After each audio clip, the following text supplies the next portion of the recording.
It was supposed to be just another warm spring day in the small town of Elmswood, where life moved slowly and everyone seemed to know each other's business.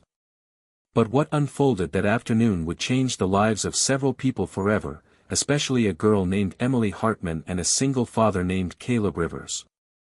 Emily was the daughter of Judge Matthew Hartman, a stern but fair man who commanded respect in the courtroom but often found it difficult to connect with his own daughter. At 15, Emily was kind-hearted, smart, and quietly funny. But none of that seemed to matter to her classmates. All they saw was her size. Obese since early childhood, Emily had endured relentless bullying from her peers. She was the kind of girl people didn't invite to birthday parties. The one whispered about in hallways. The one mocked when she thought no one was looking, though someone always was. That day, the seniors of Elmswood High thought they were being funny. As part of a cruel prank, they tied Emily to a rusted red wagon, duct-taped her to the wooden slats, and rolled her into the middle of the school's football field. They painted the word, "Wide Load," on a cardboard sign and hung it around her neck like a necklace of shame. The teachers were too late, and the students, instead of intervening, laughed, filmed, and posted videos online. Emily didn't cry. Not right away. She just stared at the grass, her heart heavy with shame, too humiliated to scream, too used to the ridicule to even be surprised. And somewhere, standing behind the bleachers watching in horror, was Caleb Rivers. Caleb had come to the school to drop off a forgotten lunch for his youngest daughter, Mia. He wasn't supposed to see what happened. But he did. A single father of 3, Mia, Luke, and Emma, Caleb knew what it felt like to be judged, dismissed, or looked down upon. Ever since his wife died 3 years ago, he'd done everything he could to keep his family together. Life had been hard. He worked 2 jobs, juggled bedtime stories with grocery lists, and traded sleep for survival. But one thing he never compromised on was teaching his children to treat people with compassion, no matter who they were. As the laughter echoed across the field, Caleb walked briskly toward the wagon. The crowd quieted when they realized he wasn't just another bystander. Without saying a word, he pulled out a pocketknife, gently cut the ropes, and helped Emily out of the wagon. Her eyes brimmed with tears, but she didn't speak. Neither did he. He just took off his coat, wrapped it around her shoulders, and walked her off the field as if shielding her from the cruelty of the world.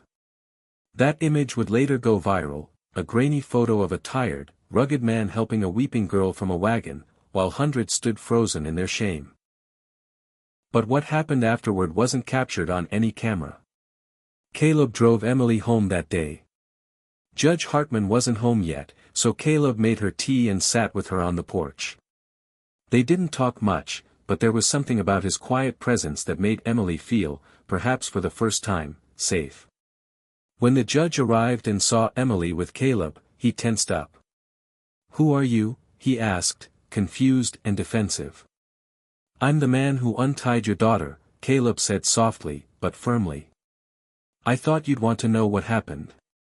That night changed something in the judge. He was a man used to fighting battles in court, not within his own home.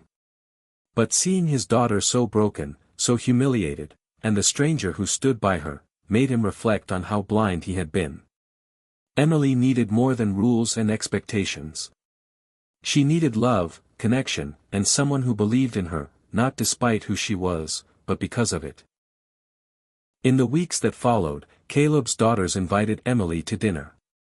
At first, she was reluctant. She had never been part of a warm, noisy household. But Mia's bright smile, Luke's goofy jokes, and Emma's sincere kindness drew her in like a lighthouse to a ship lost at sea.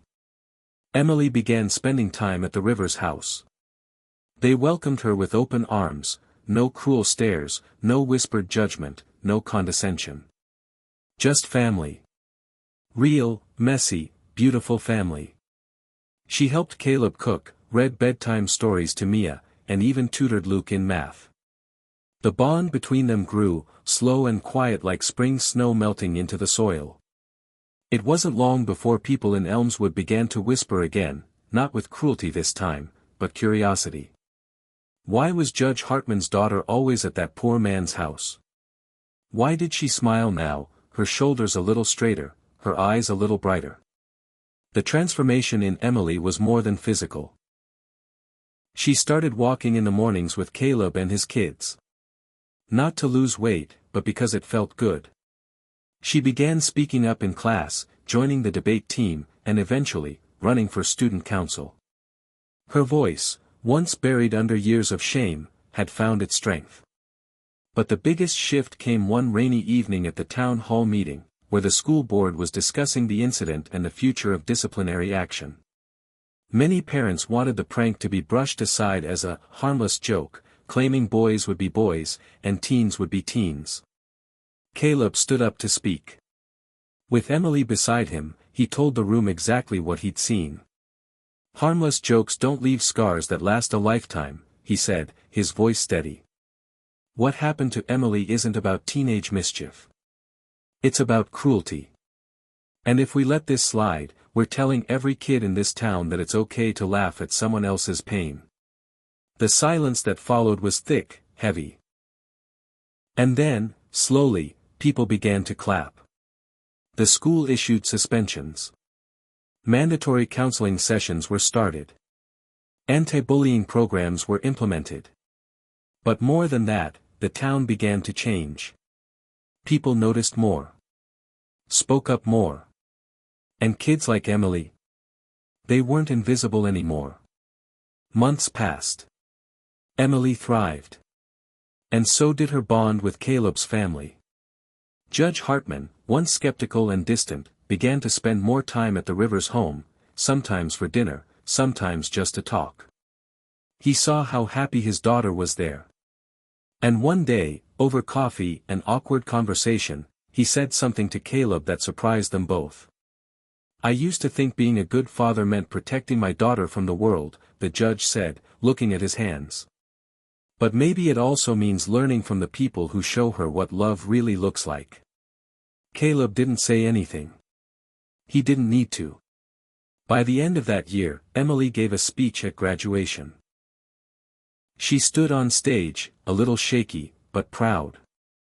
I used to think I was just the fat girl, she said. I thought I didn't deserve kindness, or friendship, or love. But then someone saw me. Not for my size, not for who my dad was. Just me. And in that moment, my life changed. So if you ever think someone doesn't matter, look again. You might be missing the most beautiful soul right in front of you. Tears flowed freely in the crowd. Even the boys who once mocked her stood in solemn silence. After graduation, Emily didn't move away.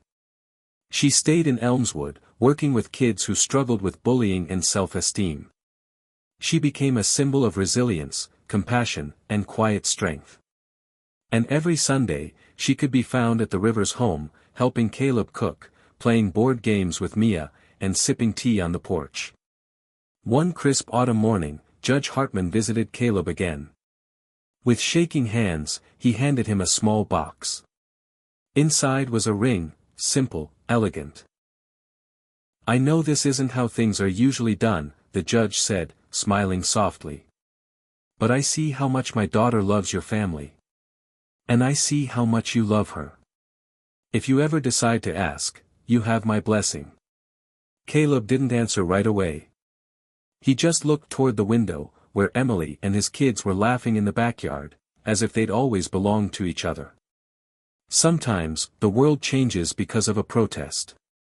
Sometimes, because of a law. But every now and then, it changes because one person decides to stop, reach out, and untie someone from their pain. That day on the field could have been Emily's undoing.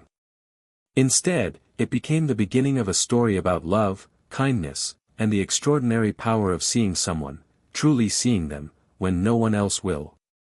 And in a world so often cruel, it reminded everyone in Elmswood, and perhaps those far beyond, that compassion isn't weakness. It's salvation.